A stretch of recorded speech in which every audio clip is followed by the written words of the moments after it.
Monsieur le Président, je m'adresse à vous avec tout le respect dû à votre fonction en tant que représentant des forces déterminées à se lever pour protéger notre patrie, le Congo.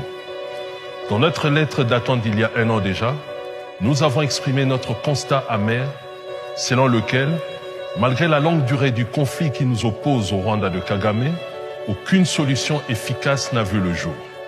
Bien que la solution diplomatique ait été privilégiée, avec l'intervention des troupes étrangères, dont la mission exacte demeure floue à ce jour, cette option a démontré son inefficacité face à de menaces persistantes. Dans cette impasse, nous ressentons avec une urgence indomptable la nécessité de réaffirmer notre position initiale, soulignant que notre analyse était fondée et que la situation actuelle confirme malheureusement nos préoccupations d'alors. Face à la souffrance insoutenable de nos compatriotes, nous ne pouvons plus rester spectateurs. Notre appel initial lancé avec détermination il y a 1 an résonne toujours avec force. Nous avons réussi à fédérer les différentes factions militaires de notre pays, rassemblant les ex-FAS, les ex-Tigres Katangais, les ex-FAC, les ex-MLC, ainsi que des officiers d'origine congolaise servant dans les armées étrangères. Ensemble, nous constituons une force nationale, une phalange des fils du terroir, la seule capable d'être loyale et inébranlable pour la défense de notre patrie.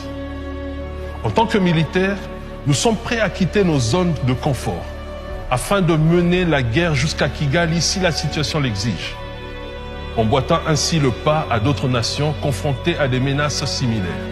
Il est impératif de souligner que même nos anciens, les vétérans parmi nous, comme les anciens FAS, les anciens gendarmes katangais, doivent être pleinement intégrés. Leur expérience représente un atout inestimable en ces temps critiques. La puissance d'une armée dépend grandement de la présence des cadres chevronnés.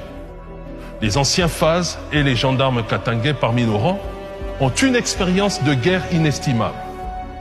Certains d'entre eux ont déjà participé à cette guerre et possèdent une connaissance inégalée de la région. Dans l'est du Congo, la souffrance atteint des proportions insoutenables. Les cris de nos compatriotes résonnent comme des lamentations, dans une symphonie de malheur. Les atrocités du Rwanda de Kagame ont transformé nos villages en champs de carnage. La mort et la